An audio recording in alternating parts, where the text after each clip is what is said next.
भाजपकडून आणि शिंदे गटाकडून मोठ्या प्रमाणात टीका करण्यात येत आहेत। ज्या पद्धतीने दोन्ही भाऊ एकत्र आले त्यानंतर मोठ्या प्रमाणात टीका सुरू झाली। कसं आहे त्यांचा असा समज आहे की हे दोन भाऊ एकत्र येऊ नये म्हणून त्यांचा खटाटोप आहे।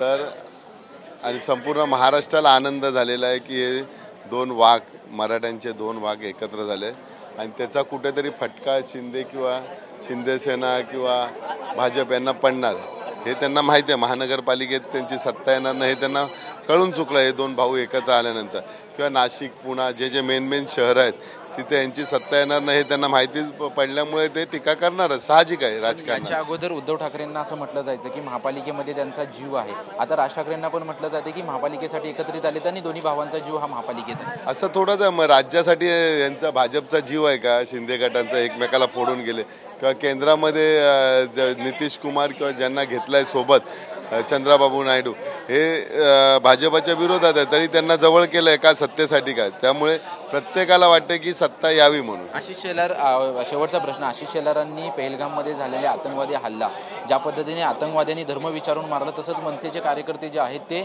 भाषा विचारून मारतायत अशा प्रकारचं एकंदरीत अशा प्रकारचं वक्तव्य केले त्याच्यावरती काय तुमची प्रतिक्रिया? बघा आशिष शेलारांना काही नाही काम ना धंदा आहे सध्या।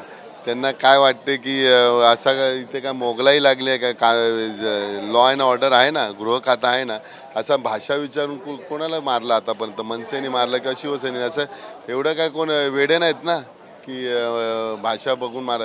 जो अतिरेक करतो मुंबईच्या वरती अतिरेक करतो की मी मराठी बोलणार नाही मी हे करणार नाही अशा मुजोर माणसांवरतीच काहीतरी होईल। धन्यवाद आमच्याशी बातचीत। कॅमेरामॅन खंडूसह निवृत्ती बाबर, TV9 मराठी, मुंबई।